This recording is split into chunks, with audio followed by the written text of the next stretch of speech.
Hello, everyone. Welcome to Coronavirus as a Communications Opportunity. I think this session is going to spark a lot of lively debate and leave us with some valuable insights on the COVID narrative and what we can learn from it. On this panel, we have Vinuta Gopal, the CEO of Asar Social Impact, Akshat Rathi, a reporter at Bloomberg, and Arati Davis, the Executive Director, Sweden, of the India Green Tech Alliance. I'm now going to hand this session over to the moderator, Siddharth, an energy and climate policy expert. Siddharth, welcome. The floor is yours. Thanks very much, Nargesh. And it's good to have everyone here discussing, I think, what's going to be a pertinent issue of our time. As Nargesh already mentioned, I'm Siddharth Singh, and I'll be your moderator for today. It seems to be strange to be saying this in the midst of a pandemic that has infected over 4 million people and killed 300,000 people worldwide so far. But climate change is still the gravest existential threat to humankind today. We face mass displacement, internal and international climate refugees, large-scale mortalities due to extreme weather events such as droughts and hurricanes, deaths due to air pollution, loss of habitat, and of course, grave economic risks and losses. In fact, many of these things are already playing out today with air pollution that kills 4 million people worldwide every year, year after year after year. Now, climate change and air pollution has been fueled by our energy use since the beginning of the industrialization, in the late 1800s and early 1900s. And today, over 75% of CO2 that's added to the atmosphere by humans every year is from the burning of fossil fuels. This amounts to about 30 gigatons of CO2 emissions year after year, and this accumulates. It's not something that gets reset every year. In fact, I've done a quick back of the envelope calculation. If this panel was meeting physically in Delhi, so this would mean Arati flying in from Stockholm and Akshat from London, we would have seen perhaps transport-led emissions of over 1.5 tons of CO2. So that's significant.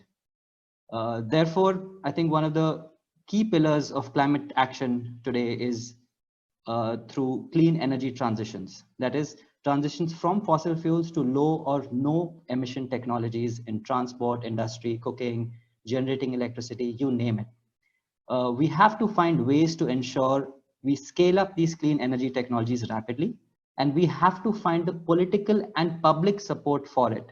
This is where communications comes in. So now, even as scientists and activists in the climate and energy world have been trying to raise awareness for the need for climate action and energy transitions, the COVID-19 pandemic has basically swept through and captured the attention of billions of people. This is something that the climate and energy community has been dreaming of for ages, because after all, the threat is serious and it requires swift action and, more importantly, public support. So we would like to basically understand today, what is it that we can learn from this pandemic that could make climate and energy communications more effective over time. To understand this, we have, of course, three very knowledgeable guests, Vinuta Gopal, Arati Davis, and Akshat Rathi. And I think it's time I stop speaking and get everyone in. So I'd like to start with Vinuta, with her thoughts on, in quotes, nature taking spaces back. So I'd like to ask you, we have seen air quality improve very rapidly in northern India, for example. We have heard stories of people being able to hear birds chirp and marine creatures close to the coastlines. So the question is that, on the one hand, it does help people visualize an alternative reality and what we should be pursuing. But at the same time, does it send the wrong message that environmental issues are quick and easy to solve, or restricting human activities is the only way to do it? So over to you, Vinuta. Thank you, Sanjay. So I think what the last months have clearly shown is that, one, of course, the resilience of nature. So when nature is given space, then the strength of nature to come back. We have clean rivers, we have cleaner lakes, we have clean air, and as you said, people are suddenly seeing and feeling all of this. If you're a youngster, almost for the first time, so there is an immense possibility that opens up, because Otherwise, you sort of accepted the fact that maybe this is not really possible, and what people are talking about, this more beautiful environment, is not a reality. But at this point in time, we can actually viscerally feel, see, smell what this feels like, right? And that clearly would change imaginations. At the same time, I think the point you made about, does it take a lockdown for this to happen? And therefore, is it even possible if we are not in this sort of horrible situation where a lot of people are struggling? I think that is also a really important thing, that we must ensure that we communicate the fact that this is possible without these kind of without these hardships. However, it is possible only if you take very, very dramatic action. I don't think that we should try and soften in any way. It's true that for us to be able to have this kind of change, we need to take drastic steps. The incremental steps, for example, Delhi doing odd even, is simply not going to clean the air. So I think that has also been brought home. I think that's a very interesting point, especially about dramatic action, which is what in a way we have seen today. But this has also come at the cost of the displacement of migrant workers and rising unemployment. Now, with clean energy transitions, there has been this risk has also kind of worried people in, for example, the coal mining industry and other industries that may lose out. So I'd like to bring in Akshat Rathi here, and I'd like to hear his views on both the nature of the lockdown and the improvements that we have temporarily seen, and how we can communicate to those people who risk or feel that they will lose out due to such a transition. I think that's a very good point, Siddharth. One thing we should note is that the policy changes that have been brought in face of trying to deal with a pandemic are severe, but also very fast. We've seen them come through, with very little warning, and that has meant, negative impact for migrant workers, for example, in India. But that has been the case across the world for different communities. In some way, climate action that way is simpler, because the policy changes that you need to make may seem big and drastic, but they play out over a long time.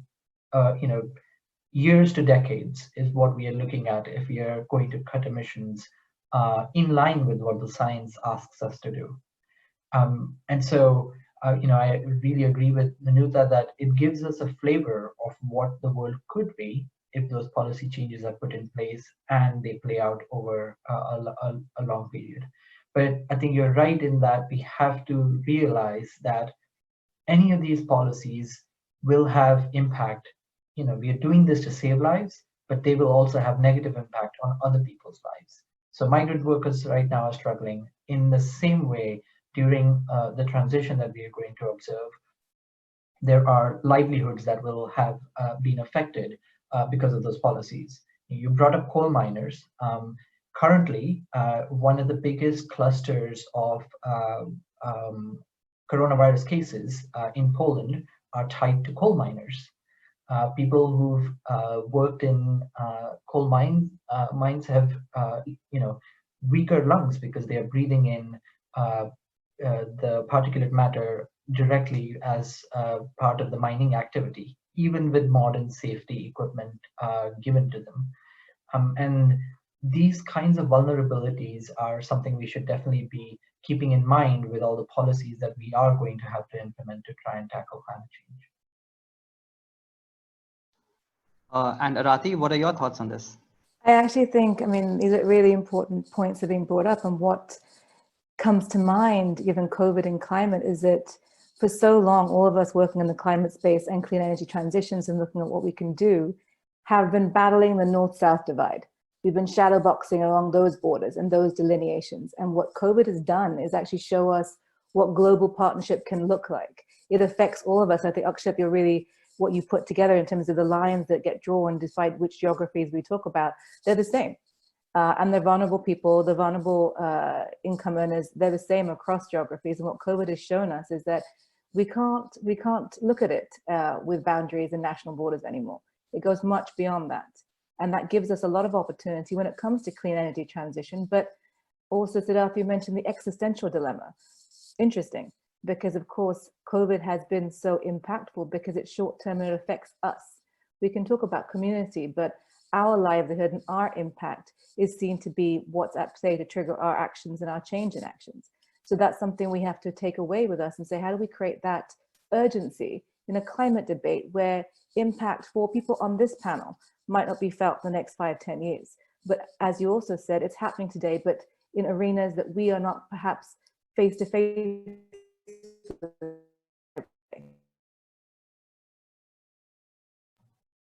Okay, I think, yeah, perfect. So I think this is an interesting leeway, because I'd like to also quickly take your views on, you know, what, how we got to a point where there was urgent and global action on this pandemic front. This kind of action has never been seen before, and this kind of coordination has also never been seen before. So what is it about this particular pandemic that organizations such as the WHO or governments got right in terms of communication? And what did we get wrong? What are the places where perhaps misinformation is flowing out of? I'd like to understand from you basically what the key takeaway would be if we were to apply these communication strategies in our world of climate and energy transitions. So Vinuta, would you like to step in here? So I think, of course, it's the pandemic that's happened in a digital time, when even in India, the telecom revolution has allowed WhatsApp messages to reach faster than other forms of communication. So I think there's a possible overload of communication in terms of what people are receiving, and so sifting through what's real, what's true, what's false, all of that's a new challenge versus, you know, getting the message out. So it's also trying to curb and stall messages from flowing that's causing panic, and that's not helpful. I also want to say that I think in terms of urgency and what climate campaigners have struggled for a long time to make the issue urgent, is the personal. It's the personal in this situation, right? Like it was said, this is about what's going to happen to us. It's about life and death, and it's about fear. And, you know, in many ways, one has struggled with trying to convince people about the urgency and the need to act on climate, because it's not personal, it's not simple, it's not one virus that needs to be defeated. And I think that challenge continues to be a challenge. One hopes that the pandemic has brought to people and governments and policymakers the reality of what a crisis, a global crisis, can look like. And what the solutions are as well, in terms of collaboration and the extent to which public behavior can change almost overnight. In India, I see everyone wearing masks today. And so, you know, we've seen massive public behavior changes. So I think it opens up both possibilities and the challenge of communication in a digital age, which is both good and challenging. Can I jump in, Siddharth? I actually have a question for Vinuta, because it really raises, when we were discussing this in the preparation and we were thinking about these ideas, you touched upon it exactly. There's too much information. And it's very difficult to kind of sift through where we should be looking and how not to get overwhelmed and confused. But should we not be, as citizens and as community members, looking to information in our network and our infrastructure to see how do we take care of ourselves and our community and limit our information? Not limit, but focus on what information is coming out there, and not broaden it beyond a certain element where we create resilience within the local schemes. So I think it certainly has brought up the importance of networks and communities, because if we did have a community on which to sort of base our trust on. And we did trust, the messages that came from that group of people, and that could be, even groups that are reaching the NGOs or government who's reaching out to migrant workers, creating those communication channels. So I think a lot of networks have been built now over these last months, and I think will continue to strengthen over the period of this pandemic. And those networks are going to become extremely critical for building resilient communities and to ensure more trusted networks of information. I guess that's something we hopefully build on, because it is getting built as we speak. Yeah, I'd like to jump in and say, I think trust is such a key important factor currently. And, I'll bring in two biases. I'm a journalist, and I also did a PhD in chemistry, so I'm a scientist. But both those biases sort of are quite important on what's happening right now. I think, supporting journalism, fact-based journalism, is absolutely key. One of the things that within weeks of the pandemic becoming a global issue, this is going back in January, was I put out messages on all the WhatsApp groups I was, that if you have any science questions, please ask me. I'm here to help. I'm happy to check through any articles that you're going to forward to other people, or forwards you're getting from other people, because WhatsApp, which is clearly the biggest channel of communication in India, is rife with misinformation. And having journalists, and it doesn't have to be just journalists, but journalists are paid to do this, put out the facts in the right order, is critically important.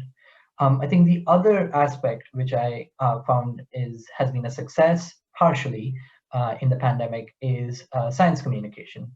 The phrases like flatten the curve have become widely understood and acknowledged because the impact of flattening the curve is direct. You save lives, you save your own life, and you save the lives of your loved ones. And yet there has been miscommunication in the science too. It's nice to see the use of masks in India. That's not been the case here in the UK, for example. A rich Western country where a science-informed country which has done a lot on climate change, but there is clearly misinformation or lack of understanding on masks, and that's not just because of misinformation that's circulating between people, but also poor communication from the government. They've not put out really clear guidelines, and I think in going through the policies that we will have to implement in climate change, clear communication really becomes very important, and I hope we can take lessons from this. I think, Akshat, that's a very interesting point, and which brings me to the question of the North-South divide in terms of communicating itself. Like before this pandemic happened, the assumption would have been that the global North, so to speak, would have had a better communication strategy, that they'd be more consistent on the line that people should be taking. On the other hand, we may have seen it's the opposite, wherein many of the rich countries have not been able to communicate, and other countries, perhaps even India, has done a perhaps better job by including messages at the beginning of phone calls and many other steps which have probably led to lesser misinformation, at least from the official channels. So why do you think that is? It's hard to pin down, and I'm sure one of the things that we will do a lot after the pandemic is study this period and recognize just what went wrong. I think one thing that I can point to is in the West in general is that there is a little bit of arrogance in that we are a rich Western country. We know how to handle difficult things that will come our way. And I think there is lack of appreciation that things like a pandemic, but also natural disasters, climate related specifically, aren't things that we as a species have learned to deal with. And I think this is going to humble a lot of people in the world to recognize that there is a lot that we need to still do in making sure our communication and our policies are in place to actually deal with the problem of the scale that we are dealing with now and will face in the future.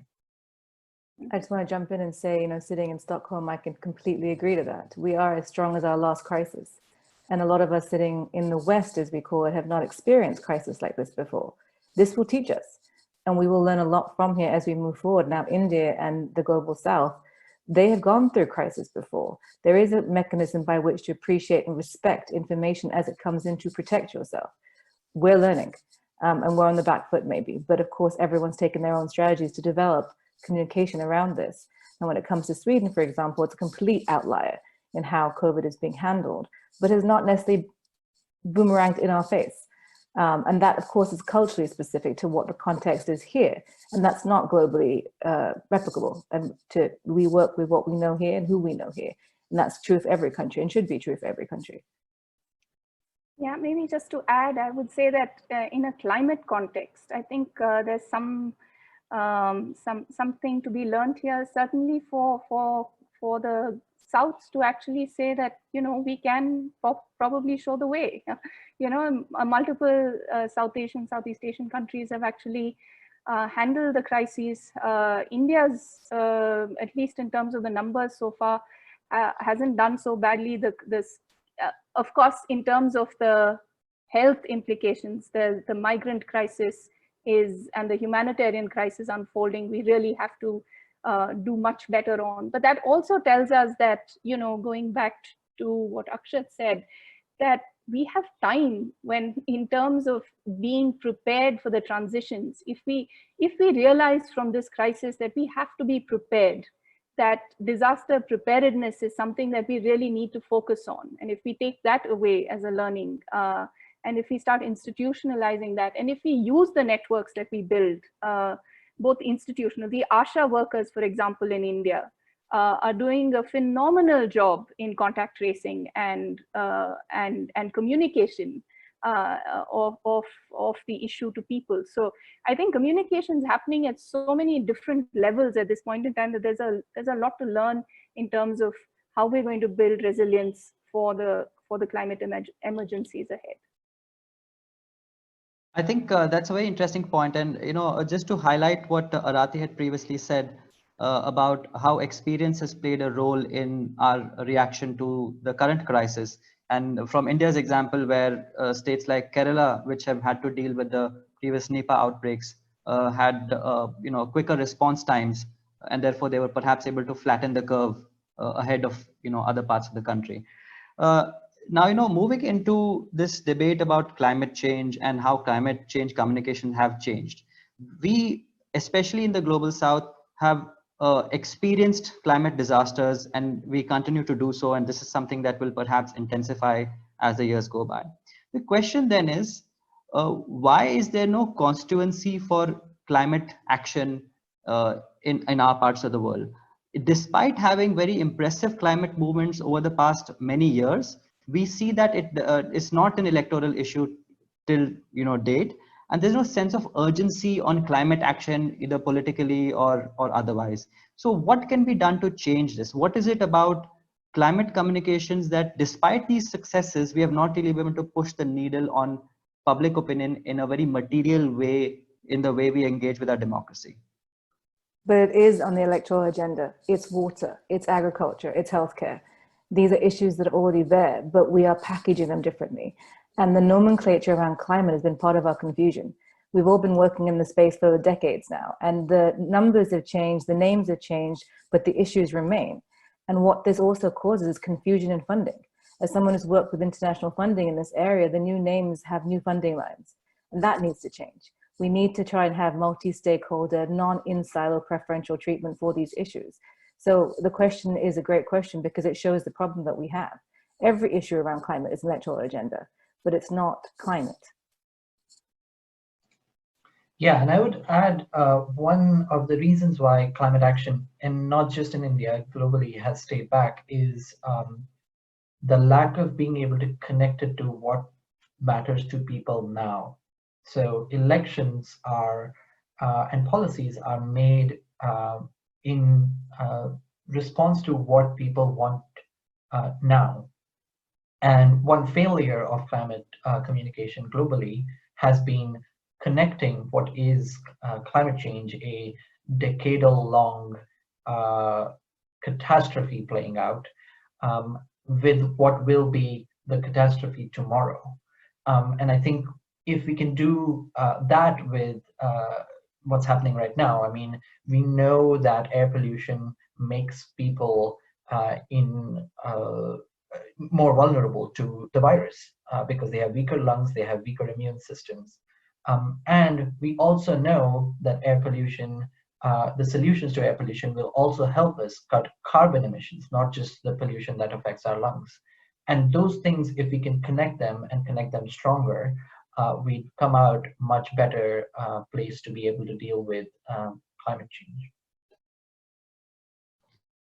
Vinuta, we'd like to hear from you, especially because you've been on the campaign front yourself, having headed Greenpeace India in the past. Was there resonance for these issues among the people you engage with, especially in the government? I think Arati is right. I think, it's not climate, but it's agriculture, it's water, it's air, it's security, it's economic losses for the future, stranded assets, non-performing assets. So I think the challenge really is how do we communicate climate, but personalize it in the way that's right for the right audience, and that's been I think quite difficult. But I think climate communication has gone through phases in terms of the global negotiations on climate for a long time were very important. But I think now and the problem with negotiations is that it's a lot of acronyms, things people don't understand at all. It's very far away. And climate campaigners, I think, made a mistake in trying to prioritize what decision came out of these global negotiations. Not to belittle the negotiations, they're very important, but they were not a message for the public. And I think the real message for the public is how it really matters to them, and that's health. That's the future of my children. It's what's going to happen to the money in the bank. Am my savings suddenly going to disappear because the bank is investing in the wrong kind of infrastructure? So it's those kind of questions, and I think that's really what the pandemics also sort of brought home to us, that public health is now top of agenda, which it wasn't certainly in India and possibly in many other countries. And we've seen clearly countries or even Kerala, which invested in public health infrastructure, is doing much better. So if I think how we make the message personal is to talk about the other things that climate really is. But I think at the same time, preparedness and security and resilience are all things that now, because of the pandemic, have traction. And we need to communicate in those terms. And injecting a few numbers here, because one of the things that we should recognize is even in the worst case scenario, in the US, for example, 2.2 million people would have died. We don't know what the worst case scenario numbers would have looked at in India, but if we just just multiply the population of the US to India, that's 3 or 4 multiplication, you're looking at deaths of 6 million people in India or 8 million people in India. That number through a pandemic is actually comparable to people who die of air pollution in India, both indoor and outdoor air pollution every year. And so in the same metric, we have never done what we have done today to try and save lives.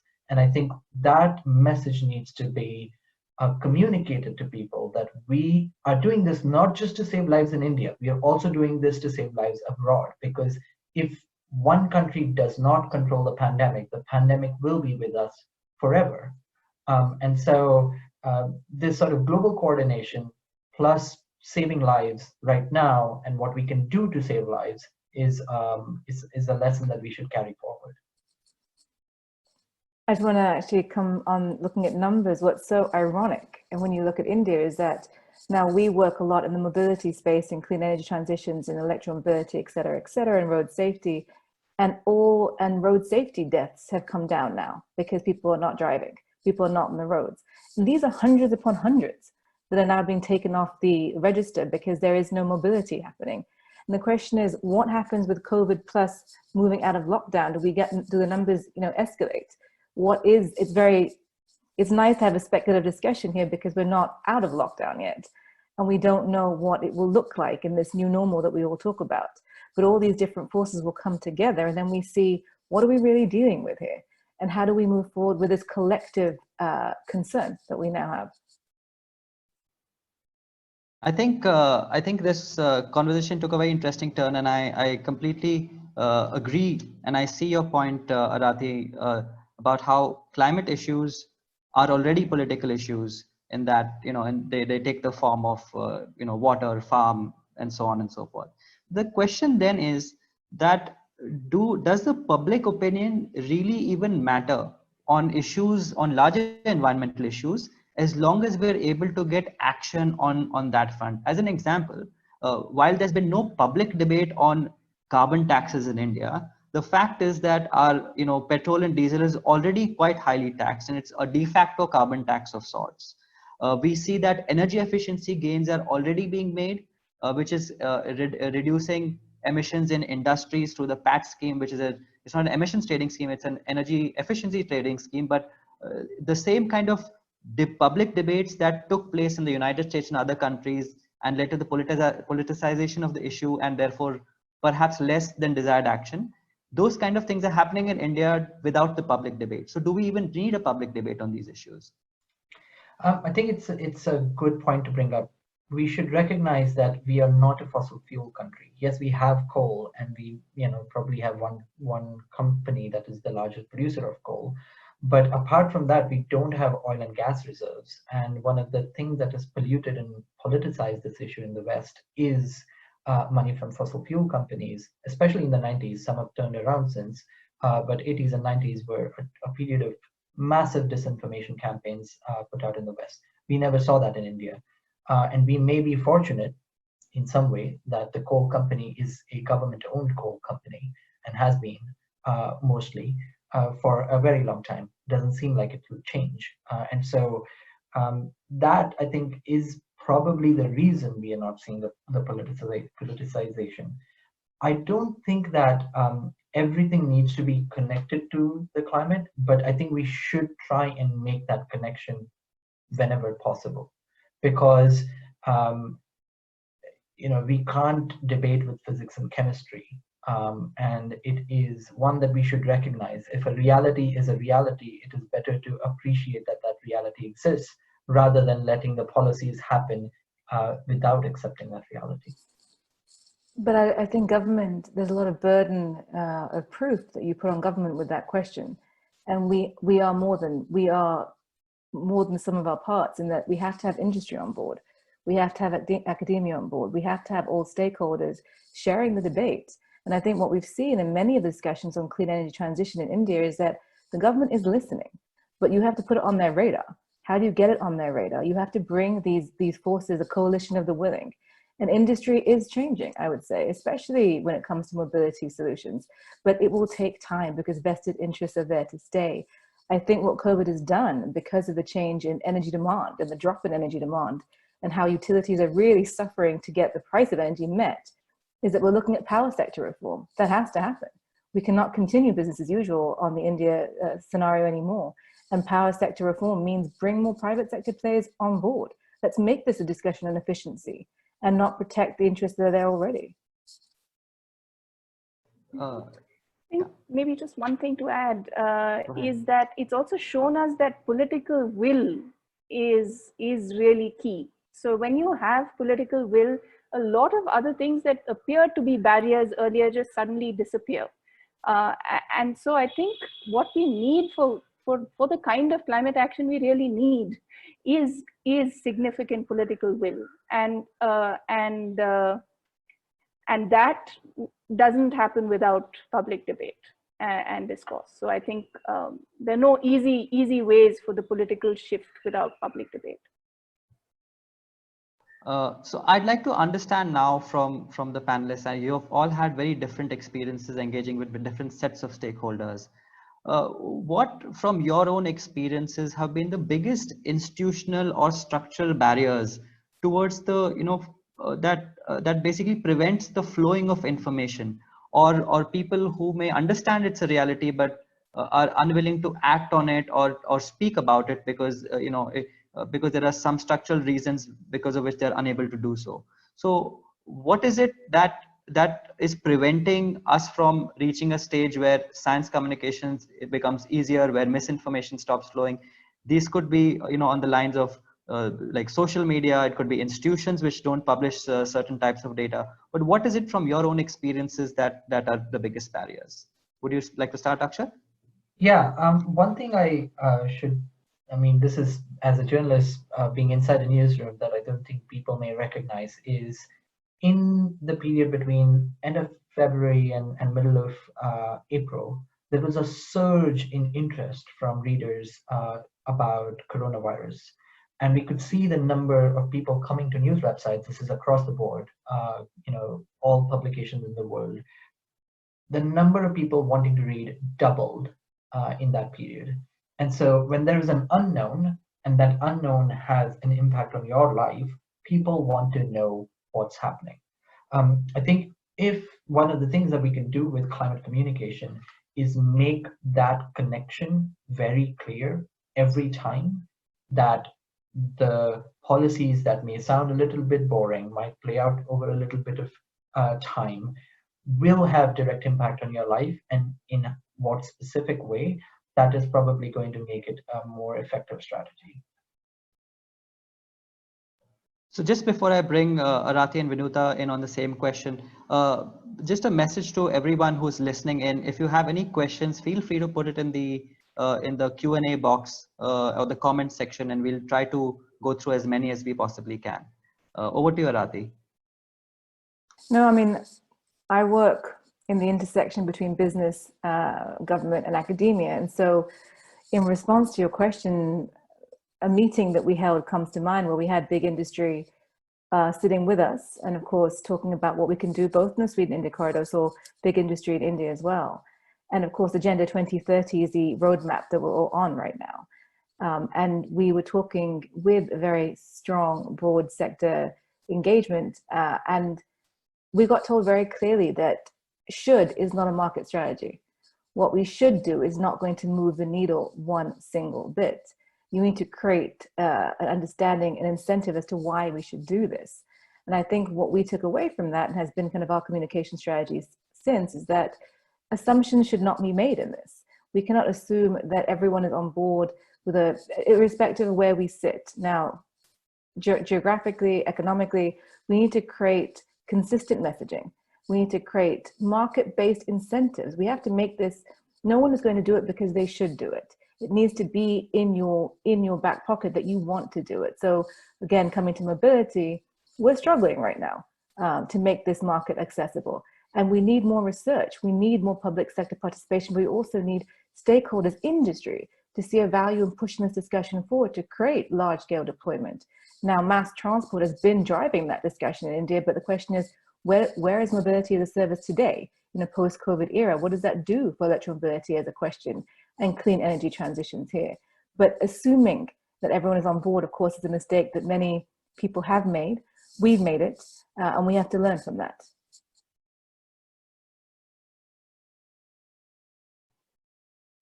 I think that's very interesting. So we have a few questions that have started coming in, and I just looking at the time, I think we have about 20 more minutes. I'd like to, pose this question that we have received from Shambhavi Sahai about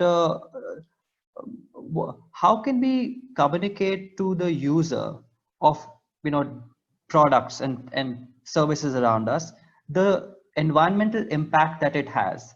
On the one hand, I think it's important, for example, as a practice to let people know what the carbon imprint of their flight would be, or of any particular activity. At the same time, perhaps having too much information will make you numb to the impact, and you'd kind of take it in your stride because there's no other way anyway. So what are your thoughts on it? Are there any good examples, perhaps in Sweden and other parts of the world, where they've been successfully able to talk about the impact of their day-to-day activities?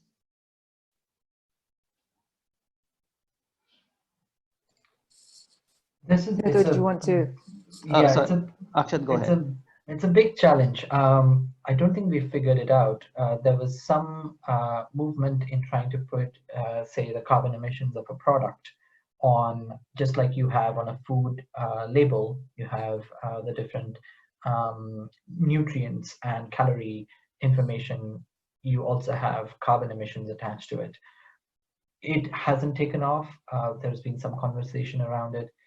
It is a bit too much information to take in. I mean, how many of us look at the food label unless we are feeling particularly fat that day? And so I don't know if there is a very easy way to do consumer choices differentiated based on emissions, but it's a good challenge to try and tackle. I'd like to follow up on that, because I think,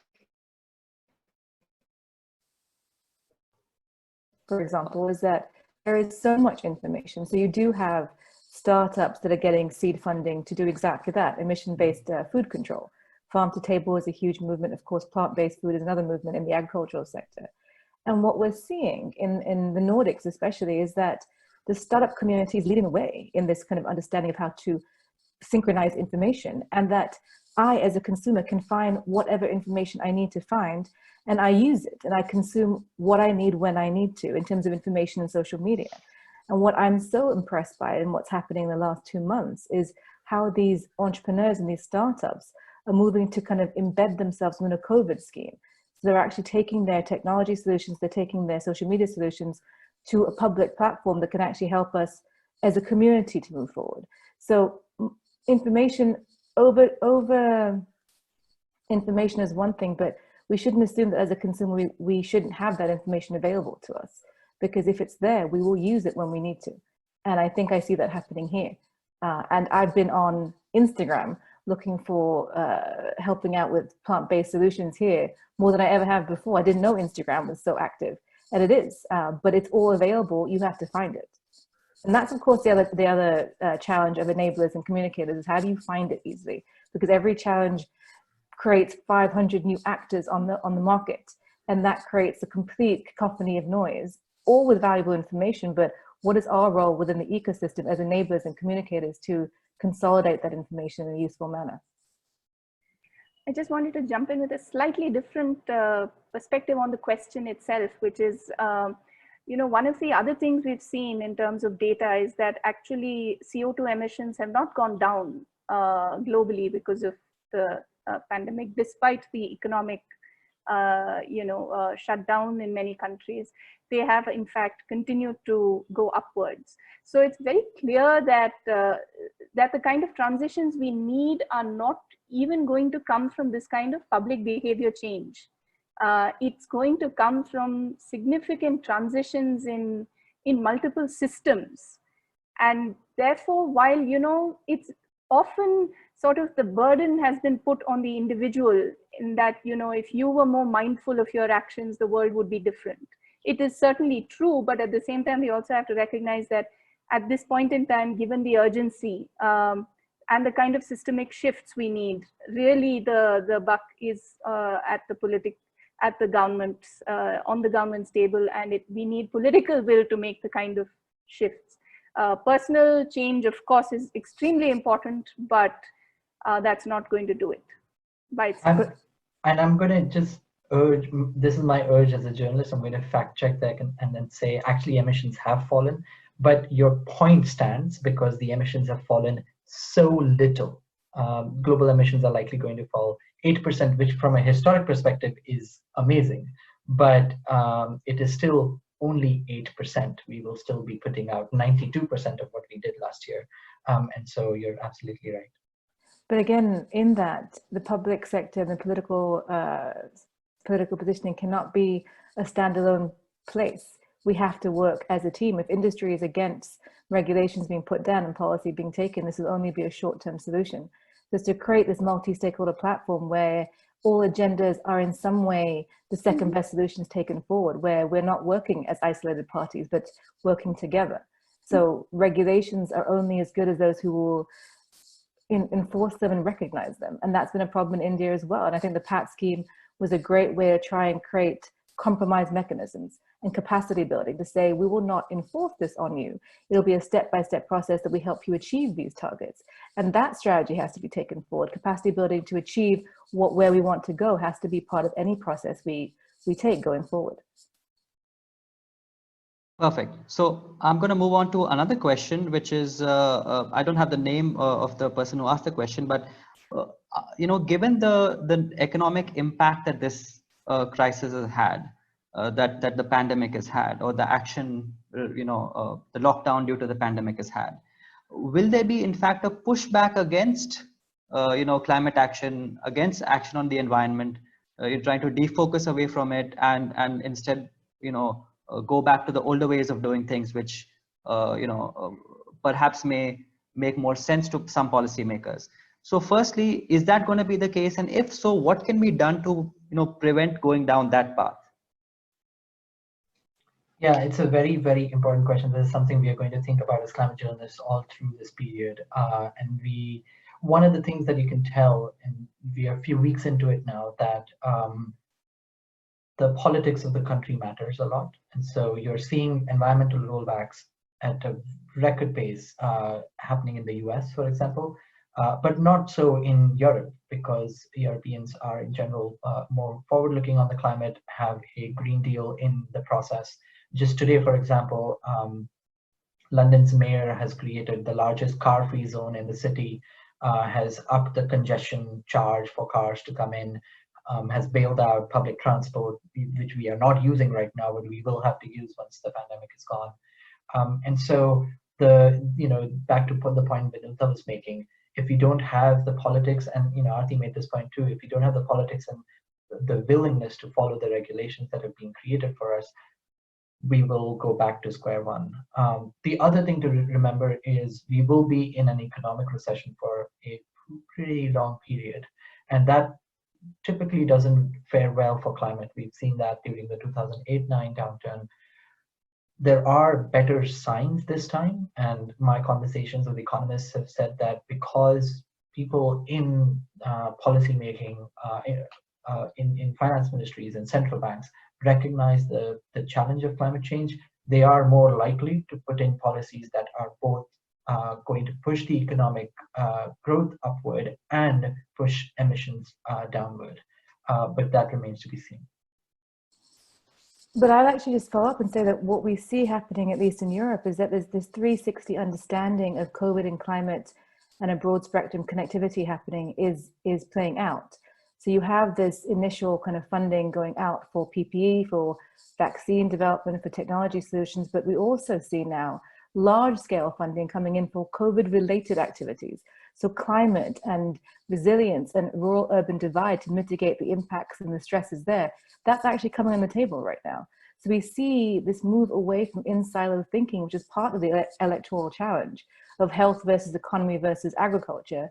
And we see a collapsing of the 3 or the 4 or the 5 to say, this is actually a solution that hurts us all at the same time in different ways. How do we consolidate financing to plan for that? And consumption is the elephant in the room when it comes to this problem. And things like planned obsolescence and the regulations and the legislations in Europe that will hopefully play out, they will provide market forces to create change. And that has to be taken into consideration as well. Mm-hmm. Yes, I think it's a really good question, and I think Akshat sort of hit the nail on the head. It is going to be very difficult when the economy is down. There's going to be pushback from industry in ways we've not seen before, and jobs are a huge concern. How are we going to provide for the population? So I think. But I think what's most important is sort of is civil society, is government, and is industry ready to reimagine what the future looks like?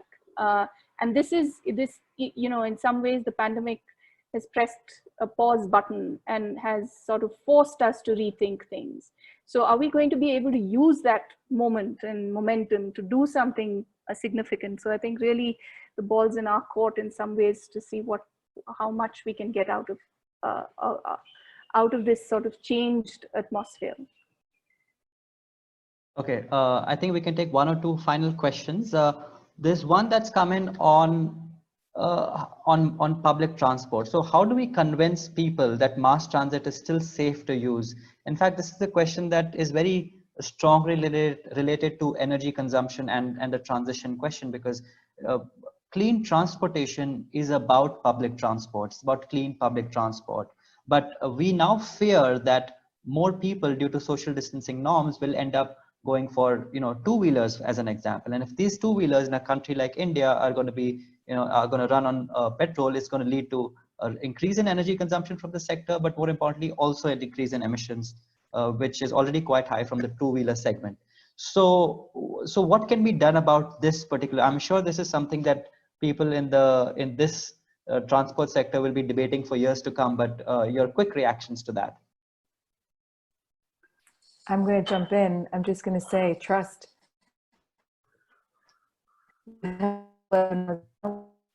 In this sector, and what they're saying to us is that we have to communicate trust in the system. And that's something that we start off talking about, is how the consumer has to know the product they're engaging with.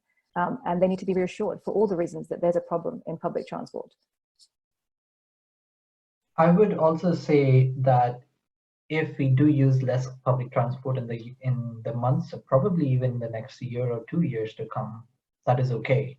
Everything we learn about the virus, we realize that social distancing is really important, and if that is to be maintained in the ways we move around, and that means extra fuel consumption and extra emissions in the short term, that is what we'll have to afford. But I think what countries like the UK are doing right now to prop up public transport, to ensure that they have enough revenue to survive this period, and to try and create non-fossil fuel mobility options, be they cycle lanes, be they electric scooters, those things could make a real impact. And if they accelerate what would have been a mobility future for us 10 years from now, but happens in the next 2 years, that actually might be a good thing for climate. Yeah, I mean, I agree with Akshat. I think at the moment, for example, in India, the migrant labor really need transport. They need ways of getting to where they want to go, and in a safe way and in a dignified way.